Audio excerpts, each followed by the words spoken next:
You know, trans kids, this is it right here. That's the coach. Trans kids belong. They had a conversation together. They walked up to each other. They had the talk. And by the way, just so you know, we did not know this. I Googled to see which side Cheryl Reeve is on. She's actually lesbian. Nothing wrong with that.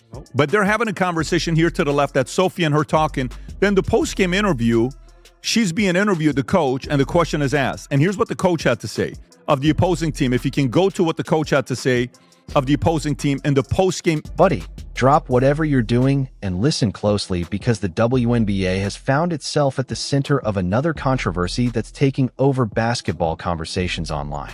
Across social media, fans are debating every new claim, every reaction, and every headline surrounding the Indiana Fever. Behind the scenes, rumors have continued to circulate about growing tensions involving Clark, Sophie Cunningham, and the league itself.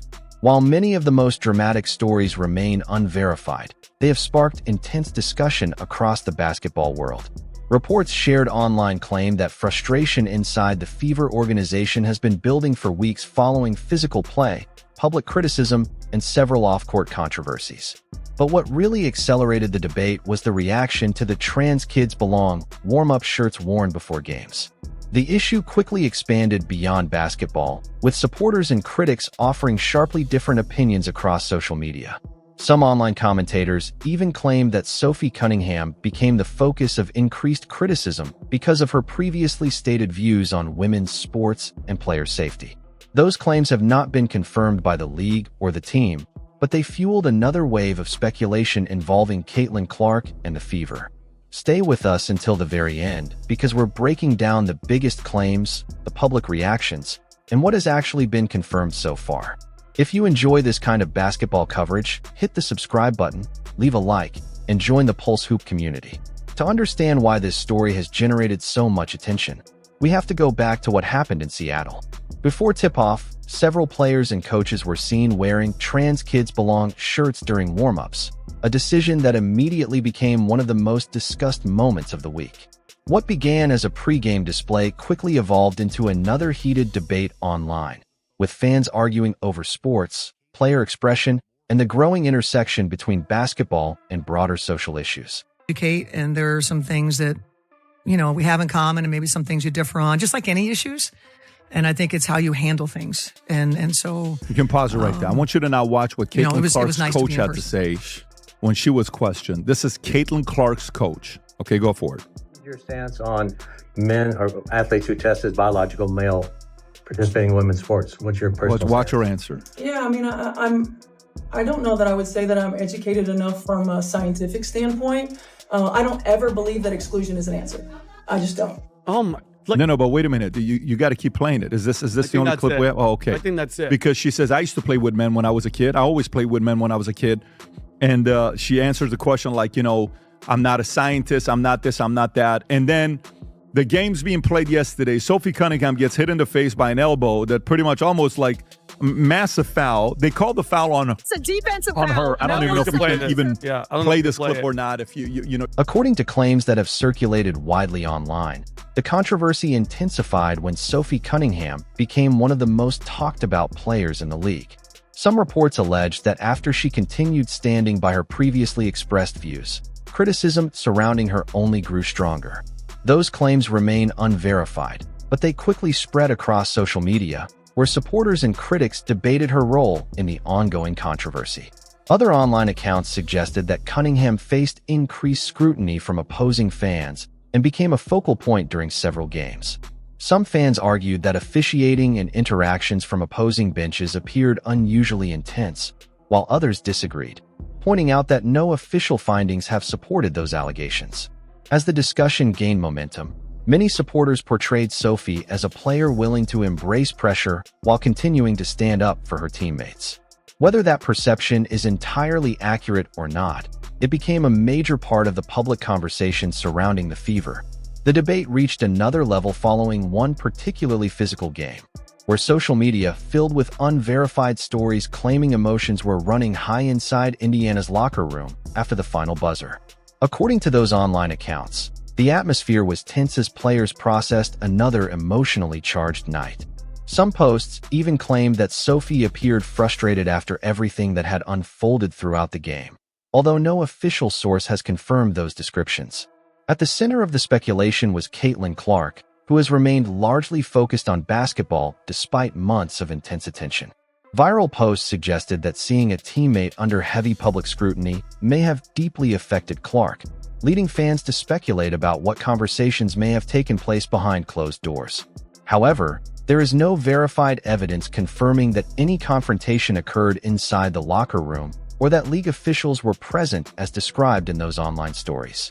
Even so, the rumors spread rapidly, once again showing how quickly speculation can dominate the conversation around one of the WNBA's biggest teams.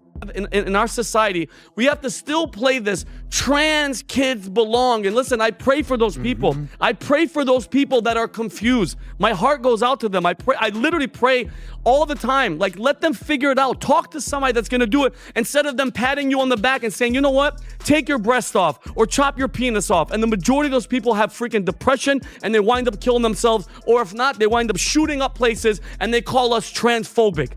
Give me a freaking break. Shut down the WNBA. Where's the money coming from? Name me a company that loses $40 million a year and people still put up with this. And mind you, Caitlin Collins is your superstar. Caitlin Clark, Caitlin Collins, whatever. Potato. That's how much. Adam. Well, it's technically, if you can't do potato in the NBA, then exactly. it's But Adam, think about and she this. got you new TV and sponsorship deals, and that money is being used to pay the players, and now you don't need her. And great point, Tom. Are you ready for this, Adam? They hate her because she's white. She's the nastiest player in the league, and everybody, the coaches, the refs, the players, all hate on her because she's a white star, and she had to bend the knee too. I'm done with the WNBA, bro. I'm tired of it. Is that bad? I'm furious. Wrong? No, am I wrong? So where are you at with this? I'm just, Vinny, I mean this sincerely. Thank you for coming over. Finally, you got me. Thank you. Just say hi to me. FYI, just so you know, that's not happening. The first team in WNBA just got $1 billion valuation. Yeah. Their revenue's up to $500 million. They're not profitable yet, so it's not like they're making money now. But Vinny, there is no way this thing's going away because the simple fact that we're talking about it right now means it's... As the rumors continued spreading online, some of the most dramatic claims centered on what allegedly happened after the game inside the Fever locker room. According to viral social media posts, emotions reached a boiling point as frustration over recent controversies spilled into private conversations. Those accounts quickly attracted millions of views, but it's important to note that none of these descriptions have been confirmed by the Indiana Fever, the WNBA, or any official source. Among the most widely shared claims was the suggestion that Caitlin Clark passionately defended Sophie Cunningham during a private team discussion. Various online posts described Clark expressing frustration over how Cunningham had been treated in recent weeks, portraying her as standing firmly behind a teammate she respects. However, there is no verified evidence confirming that such a confrontation occurred or that the specific statements circulating online were ever made. Even without confirmation, the story spread rapidly across basketball communities, fueling another wave of debate about player loyalty, team chemistry, and the intense pressure surrounding the Indiana Fever. The speculation grew even larger when additional posts claimed Clark's representatives had become involved behind the scenes. Those reports suggested that legal advisors were monitoring the situation, but no credible evidence has confirmed that any legal action was taken or that a lawsuit was filed. Despite the lack of official verification, the rumors dominated sports discussions for days, once again highlighting how quickly unconfirmed stories can shape public opinion before the facts are established. Man, they were upset. I was surprised. Some people liked the take. Other people were upset with the take. You know, and listen, Kelsey was hot. I'm not saying that. But it's frustrating to never get the ball when you're open in the half court. And I mean never. Venom Reacts noticed it. Man, we got to get you over to the Caitlin Clark zone, Venom. Venom noticed it. He saw it. He always sees it. Like, look at it, man. They got raped. Yeah, Venom always does solid breakdowns. Awful coaching-esque breakdowns of these Indiana Fever games, really exposing some things that we all talk about and exposing things that maybe a lot of us haven't seen. So shout out to Venom as well. Raven Johnson bringing it up. CC's relegated. As soon as Raven Johnson was in the game, you knew that it was over. To the left wing. This is sad. Stephanie White. Like, this is sad, man. Caitlin Clark, like, even look at the way Caitlin Clark walked away from Aaliyah when Aaliyah tried to talk to her. Like, look right here. Look at Aaliyah Boston and Caitlin right here. Aaliyah tries to talk to her, and Caitlin turns to her left side like, girl, stop talking to me right now. Dead ass, stop talking to me. I don't want to hear shit you guys say right now. I'm just being honest. Stop talking to me. I like this, though. I like this. Because all the stuff that I'm saying now is starting to come to the light. Cece, stop being friends. Stop trying to be friends with everybody. Let them know. Let them know we ain't doing this hub BS. You're the hub. You're the engine. You're not wheels. You're not an exhaust. You're not a hubcap. You're not headers. You're not cams. You're none of that. You are the engine. You are the actual engine itself. The V12 of the Indiana Fever, not the hub. Let them know, hey, we're cool, but we ain't that cool. I'm gonna need that rock. Like, hee hee ha ha, the Fever on the wing game shit. Oh, we what? As the online speculation reached its peak, some of the most dramatic rumors claimed that Caitlin Clark was preparing to take legal action over the situation. Posts circulating across social media alleged that Clark was considering legal options related to the treatment of teammate Sophie Cunningham and the broader controversy surrounding the Indiana Fever. However, there is no official confirmation that Clark has filed a lawsuit, retained legal counsel for this matter, or issued any legal threats against the WNBA, opposing coaches, or league officials. Despite the lack of verified evidence, those claims spread rapidly across basketball communities, generating millions of views and countless reactions. Some posts even alleged that formal legal letters had been sent to league representatives, while others claimed Clark had delivered a strong warning in defense of Cunningham. None of those reports have been substantiated by credible sources, and neither the league nor the Fever organization has confirmed that such events occurred. Even so, the speculation fueled another major debate about player protection, workplace standards in professional sports, and how teams and leagues should respond when high-profile controversies dominate public attention. Whether those online stories ultimately prove accurate or not, they demonstrate how quickly unverified claims can shape the conversation surrounding the WNBA and its biggest stars before the facts are fully established. Everyone has a hill they're willing to die on.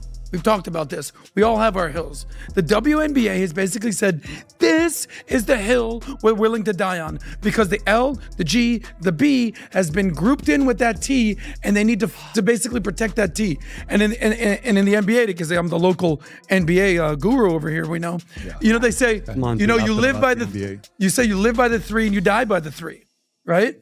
So the women of the NBA are going to die on this hill if it's the last thing they do. And they're not double dribbling. They're doubling down on this nonsense. And at this point, I'm not angry. I'm not upset.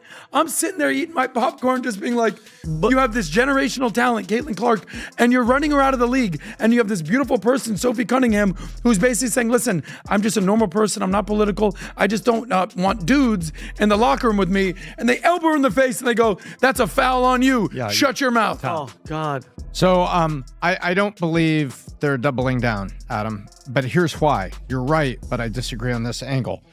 There's never been DEI that's been a special program brought into the WNBA. Never has. It was the culture from day one. Their culture was this. Well, I don't mean this disrespectful. They're all lesbians. A lot of them are lesbians. The point is, DEI was brought into certain companies and they faked it and they put up programs. We have a DEI program. Mm-hmm. They had DEI DNA. This was it since the beginning. And what you are seeing is a culture clash with Caitlin Clark and Sophie Cunningham and organ rejection. As the rumors continued circulating, online discussion reached another level.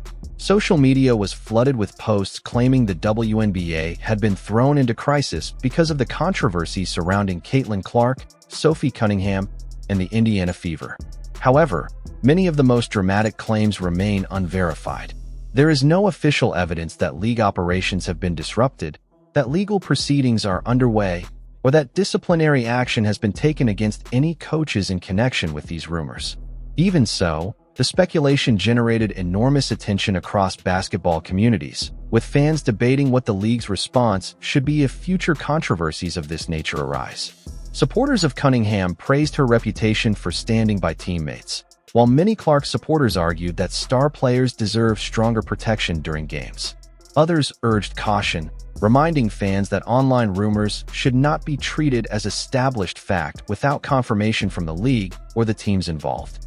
The discussion quickly expanded beyond one reported incident, becoming a broader conversation about player safety, leadership, transparency, and the responsibilities of professional sports organizations when controversies dominate public attention. Whether the circulating claims ultimately prove accurate or not, the reaction itself demonstrates the enormous spotlight now surrounding the WNBA and just how rapidly speculation can spread across social media before verified information becomes available. Bigger story than Nolan Wells, that Caitlin Clark actually got some calls last game. So I'm sure the officials saw that, and they made sure today that she didn't get any calls and she didn't shoot many free throws. That was the thing today.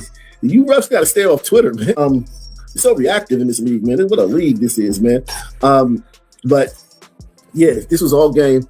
And I get there at home and I get that, if you call that every time, all Minnesota's guards would file out in the first quarter. But still, to never call it is the opposite way. And I'm not talking about just fouls, I'm talking about to never call this. This is a foul, okay? If that's Olivia Miles, that's a foul. Olivia Miles is a rookie. Hasn't paid her dues. Doesn't have to mention Cheryl Swoops. That's true. If the roles were reversed, we're calling a foul on this. And I think that's everybody's biggest gripe. If this wasn't called by any across the board, fine. But the fact that it's such a double standard, maybe not double standard, the fact that there's such hypocrisy involved, it's like, all right, well, we're going to call fouls here. No, I think double standard is the right word. The fact that we're going to call fouls when it's Caitlin Clark playing defense, but we're not going to call fouls when they're playing defense like this on Caitlin Clark, well, that's the issue. We need it to be fair across the board. And all the veterans, Cynthia Cooper and Teresa Weatherspoon, every time she opens her mouth, she's not required to do that. But she hasn't even paid her dues yet in the league yet, and she gets that. The conversation has now grown far beyond a single game or one viral rumor. It has become a larger discussion about player safety, league leadership, team culture, and how quickly unverified stories can shape public opinion. Now we want to hear from you. What do you think about everything that's been circulating online? Do you believe the WNBA should respond publicly whenever rumors involving its biggest stars begin trending, or should the league wait until all the facts have been confirmed? Share your thoughts in the comments below, and remember to keep the discussion respectful. If you enjoyed this breakdown, make sure to hit the like button, subscribe to Pulse Hoop, and turn on notifications so you never miss the latest WNBA news, analysis, and the biggest stories from around the league. Thanks for watching Pulse Hoop, and we'll catch you in the next video.